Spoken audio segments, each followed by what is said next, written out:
The moment my boss called me replaceable, the room went silent in the worst possible way. 23 people sat around that conference table pretending to study their laptops while I felt every pair of eyes slide toward me. He didn't yell. He didn't need to. He smiled, leaned back in his chair, and said, "Let's be honest, nobody here is indispensable." Then he looked directly at me. A few people shifted uncomfortably. Others avoided eye contact altogether. I simply nodded and wrote something down in my notebook. What nobody knew was that I had spent the last 3 years quietly managing the company's most valuable client relationship while my boss took most of the public credit for it. He believed the client was loyal to the company. He believed they cared about contracts, pricing, and brand reputation. He never understood that people stay loyal to people. 2 days after that meeting, I received a phone call that changed everything. The client had heard rumors that my role was being reduced, and they wanted answers. By the end of that conversation, they made a decision that sent executives scrambling, exposed years of manipulation, and forced my boss to sit through the most uncomfortable meeting of his entire career. He thought I was replaceable. The client had a very different opinion. I was 28 years old when that meeting happened, and by then I had already learned that the loudest people in an office are rarely the most important ones. I worked as a senior account manager for a national consulting firm, and while my boss, Richard, loved presentations, recognition, and executive visibility, I preferred results. I remembered client birthdays, solved problems before they became emergencies, and answered calls long after business hours when projects were at risk. Most of my work happened quietly behind the scenes, which made it easy for people who didn't pay attention to underestimate me. Richard especially enjoyed doing that. Whenever executives visited, he positioned himself as the face of every success while people like me stayed invisible in the background. I could have challenged him dozens of times, but I never did.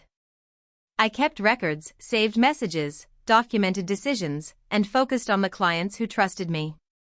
The biggest of those clients generated millions of dollars in annual revenue for the company and had worked with us for years. They knew Richard's name because it appeared on presentations. They knew mine because I was the person who actually answered when something went wrong. That difference seemed small until the day Richard publicly called me replaceable. What happened afterward revealed something he never understood: loyalty cannot be delegated, and trust cannot be claimed by someone who never earned it. The morning after that meeting, I arrived at the office exactly as I always did. I greeted the receptionist, picked up a coffee from the break room, and settled into my desk without mentioning what had happened. A few coworkers gave me sympathetic looks, but nobody brought it up directly. Corporate offices have an unspoken rule: people will witness humiliation, talk about it privately, and pretend it never happened publicly. Richard, meanwhile, seemed perfectly comfortable. He walked through the department smiling, discussing quarterly targets as if he hadn't singled me out in front of everyone less than 24 hours earlier. Around noon, I received a calendar invitation from Human Resources for a role evaluation discussion scheduled later that week. That immediately caught my attention. Companies rarely use vague language when everything is fine. I accepted the invitation and continued working. Later that afternoon, I joined a weekly call with our largest client, a manufacturing company that had partnered with us for nearly 7 years. Their chief operations officer, Karen, was someone I had worked with closely for almost 3 years. During the meeting, everything seemed normal until everyone else disconnected and she asked if I could stay on the line. Her tone changed the moment we were alone. She said she had heard rumors through industry contacts that organizational changes were happening inside our company. I carefully asked what she had heard. Karen paused before telling me that someone had mentioned my responsibilities might be shifted to another account manager. I didn't answer immediately. Instead, I told her there were internal discussions underway and that no final decisions had been communicated to me. Another silence followed. Then she said something that instantly made me sit straighter in my chair. "If you're not managing our account anymore, we need to know now." I asked why. Her answer was simple. Because our relationship is with you. Those 6 words carried more weight than any executive title in the building. Over the next 15 minutes, Karen explained something I had suspected but never fully understood. During the past 3 years, nearly every major issue they had faced had been resolved through direct conversations with me. Contract disputes, operational delays, vendor conflicts, emergency escalations, I had handled all of them personally. Richard attended presentations and executive dinners, but when real problems appeared, the client called me. They trusted me because I consistently delivered solutions. Before ending the call, Karen asked a direct question. If the company reassigned her account, would I tell her? I promised that I would. When the call ended, I sat quietly for several minutes thinking about the implications. The following day, my HR meeting finally arrived. A representative from Human Resources and Richard were both present. The conversation began with generic comments about restructuring, efficiency, and leadership alignment. Then Richard explained that several key accounts would be redistributed to create what he called greater scalability. One of those accounts was Karen's company. He spoke as though the decision had already been finalized. According to him, a newer manager named Eric would gradually assume responsibility. I listened without interrupting. When they finished, I asked whether there were performance concerns regarding my work. HR immediately said no. I asked whether the client had requested a change. Again, the answer was no. Finally, I asked why the transition was happening. Richard smiled and repeated the same phrase he had used during the conference meeting. No role should depend on one person. I nodded slowly and wrote down every detail. What neither of them realized was that Karen had already expressed serious concerns. More importantly, I knew something else Richard didn't know. The client contract renewal was scheduled for the following month. It represented millions in future revenue. And if Karen felt ignored, disrespected, or manipulated, the renewal was suddenly far less certain than anyone in leadership believed. I left the meeting calm, thanked everyone for their time, and returned to my desk. Then my phone rang. The caller ID displayed Karen's name. I answered immediately. The first thing she said made my heart skip a beat. We need to discuss something before your company makes a very expensive mistake. When Karen said those words, I closed my office door and listened carefully.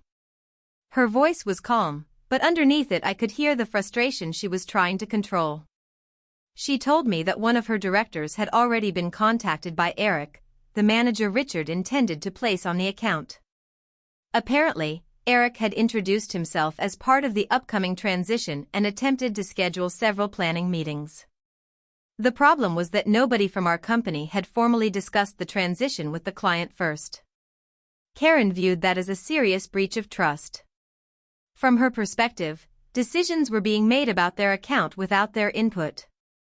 I apologized for the confusion and assured her I would gather more information.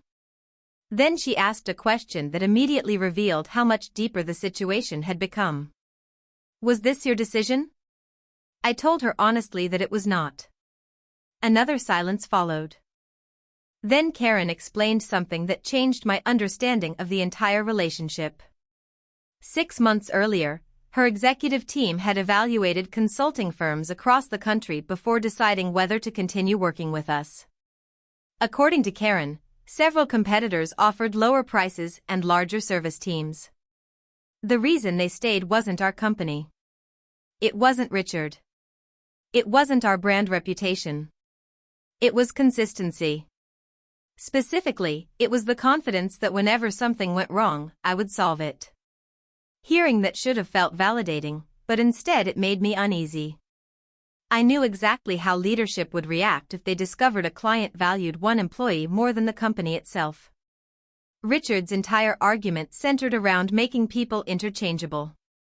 Karen was describing the exact opposite.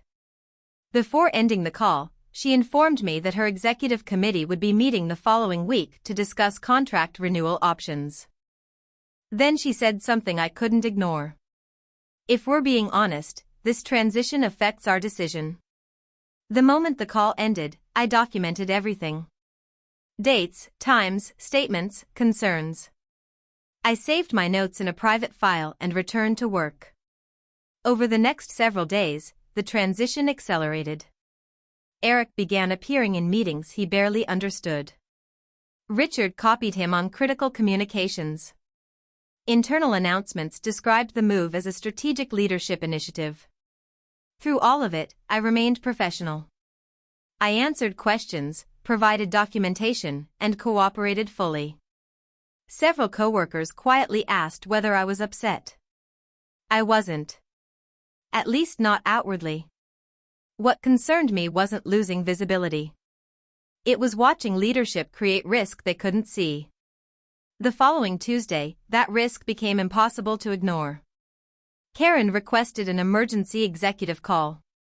The invitation included Richard, our vice president, 2 senior directors, and me. The moment the meeting began, I sensed something was different. Karen wasn't smiling. Neither were the executives sitting beside her. After brief introductions, she got straight to the point. She explained that her company was evaluating whether to renew its multi-million-dollar contract with us. Our vice president immediately launched into a prepared presentation about future growth opportunities, but Karen interrupted him before he could finish the second slide. Then she asked a simple question. Why are you replacing the person who manages our account? The room froze. Richard answered first. He described organizational restructuring, scalability, and operational efficiency. Karen listened patiently before responding. Respectfully, that's not what I asked. Her voice remained professional, but the tension was impossible to miss. She repeated the question. This time nobody answered immediately. Finally, Richard explained that no employee should become essential to client relationships. Karen leaned back in her chair and exchanged a glance with another executive beside her. Then she delivered a sentence that visibly changed the atmosphere of the meeting. The issue isn't that one employee became essential. The issue is that she's the only person who consistently understands our business. Nobody spoke. Not Richard. Not the vice president. Not even the directors. Karen continued by listing project after project I had personally helped rescue over the previous 3 years. She referenced deadlines, operational crises, vendor disputes, and contract negotiations. Some of the executives on her side even pulled up documentation supporting her examples. As she spoke, I watched Richard's confidence slowly disappear. For the first time since I had known him, he looked genuinely uncomfortable. Then Karen delivered the statement that nobody in our leadership team expected to hear. If this transition continues, we will have to reconsider whether this partnership still makes sense for us. The silence afterward felt endless. And then our vice president turned toward me and asked a question that changed everything. Can someone explain why we're hearing all of this for the first time? The moment our vice president asked that question, every eye in the meeting shifted toward Richard. It was subtle, but impossible to miss. For months, maybe years, he had controlled the narrative surrounding our department. Information flowed through him, client feedback flowed through him, executive updates flowed through him. Suddenly, that control was gone. Karen had bypassed the entire structure and spoken directly to leadership. Richard cleared his throat and attempted to regain control of the conversation. He explained that client concerns had not been formally communicated before and that the transition was still in progress. It sounded reasonable on the surface, but Karen immediately disagreed. She calmly informed everyone that her team had expressed concerns through multiple channels during the previous 2 weeks. She even referenced specific conversations, dates, and participants. Then one of her directors shared copies of meeting summaries documenting those discussions. Our vice president asked for the records to be forwarded immediately. I watched Richard's expression change again. He knew exactly what was about to happen. Leadership was about to start comparing timelines. The executive call ended with promises of further review, but the damage was already done. Less than an hour later, I received an invitation to a private meeting with the vice president and the chief revenue officer. Richard was not included. That alone told me everything.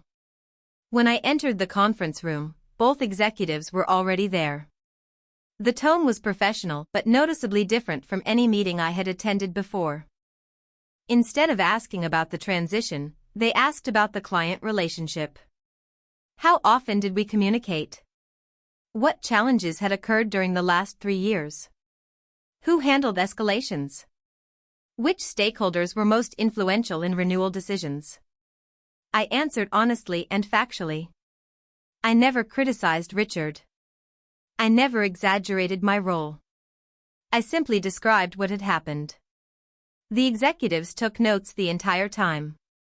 Near the end of the meeting, the chief revenue officer asked whether client concerns regarding the transition had been shared internally before Karen's executive call.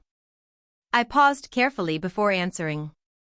Then I explained that concerns had been expressed multiple times and that I had documented those conversations. The room became very quiet.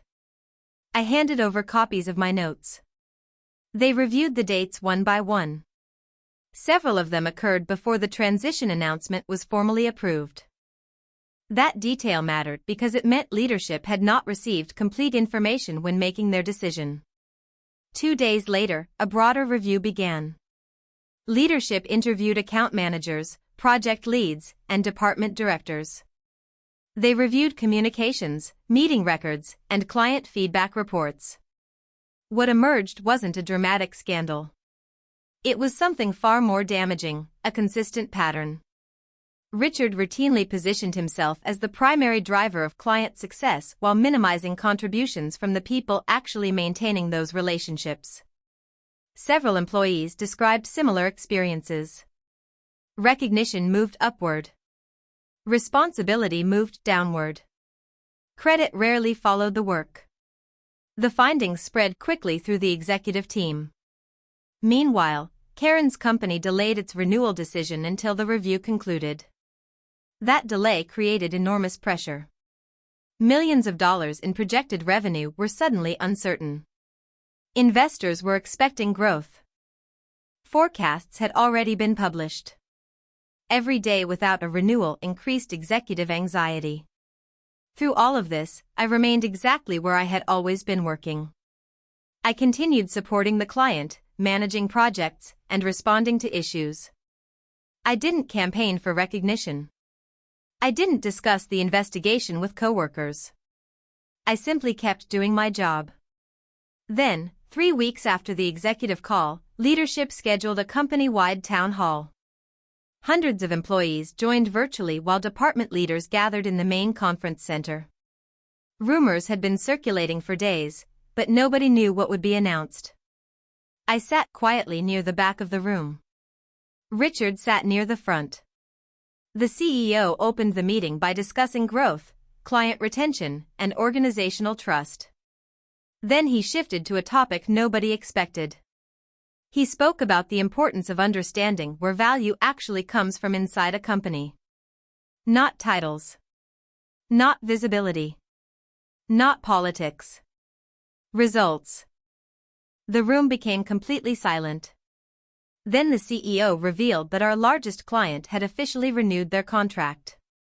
Applause erupted across the room. But he wasn't finished. He explained that during renewal discussions, one individual had been identified repeatedly as a critical reason for the partnership's success. My stomach tightened. Immediately. I knew where this was heading.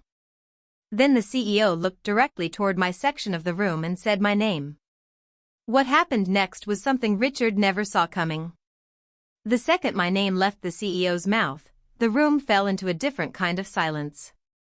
It wasn't the uncomfortable silence I had experienced weeks earlier when Richard called me replaceable. This silence was filled with surprise. People turned in their seats.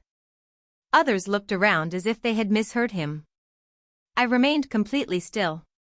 The CEO continued speaking, explaining that during contract renewal discussions, executives from the client company had repeatedly highlighted my role in maintaining trust, solving operational crises, and protecting the relationship during critical moments. He emphasized that the renewal represented one of the largest agreements in company history and that client feedback had made one fact impossible to ignore: relationships mattered as much as strategy. Then he invited me to join him at the front of the room. I could feel hundreds of eyes following me as I stood and walked toward the stage. The same coworkers who had watched my public humiliation weeks earlier were now watching something entirely different unfold. When I reached the front, the CEO shook my hand and thanked me for my contributions. It was a simple gesture, but the impact was enormous. More importantly, he didn't describe me as lucky. He didn't describe me as helpful. He described me as essential to the success of one of the company's most important partnerships. The applause that followed lasted much longer than I expected. As it faded, the CEO made another announcement. The restructuring plan affecting the account would be reversed immediately. Client leadership had specifically requested continuity, and the company intended to honor that request. Several executives nodded in agreement. Then came the announcement nobody had anticipated. A new strategic client division was being created to strengthen major partnerships, and I would be leading it. For a brief moment, I honestly thought I had misunderstood him. The position came with a promotion, expanded authority, direct executive access, and responsibility for mentoring future account leaders. The room erupted again. I glanced toward the front row. Richard wasn't applauding. He was staring straight ahead. His expression was unreadable, but he looked like a man realizing that years of carefully constructed perception had just collided with reality. Over the following weeks, the consequences continued. Leadership completed its review of the department and implemented significant changes. Recognition systems were redesigned. Client reporting structures were updated. Managers were required to document contribution ownership more accurately. While no dramatic public confrontation occurred, the message was clear. The company had recognized a cultural problem and intended to correct it. Richard remained employed for a short period, but his influence disappeared almost overnight. Executive trust, once lost, proved difficult to rebuild. Several months later, he accepted a position elsewhere. Ironically, his departure generated very little discussion. People simply moved forward. Meanwhile, my new role transformed my career. For the first time, I had direct access to decision-makers who cared about results more than politics. More importantly, I no longer needed someone else's approval to be visible. The work spoke for itself. The most satisfying moment came nearly 6 months later during an annual client appreciation event. Karen attended with several members of her executive team. During dinner, one of our board members asked her what had convinced them to renew such a significant contract despite evaluating competitors. Karen smiled and answered without hesitation. Trust. The board member nodded and asked what specifically had earned that trust. Karen looked directly at me across the table. Consistency, she said. When things went wrong, she showed up. Every single time.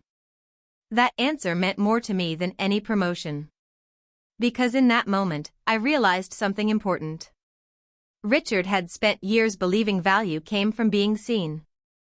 I had spent those same years focused on being useful. When the pressure arrived, only one of those things mattered. The day he called me replaceable, he thought he was demonstrating authority. In reality, he revealed how little he understood about the people keeping the company successful. He underestimated the relationships I had built, the trust one had earned, and the patience I had practiced. And when the truth finally surfaced, I didn't need revenge. I didn't need an argument. I didn't need to expose him. The people whose opinions mattered most had already seen everything for themselves. That was the karma. And it was far more powerful than anything I could have planned. A few years ago, I probably would have fought harder to prove my value.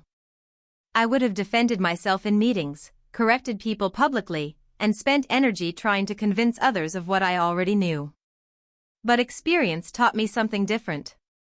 The people who constantly demand recognition are often afraid their results can't speak for themselves.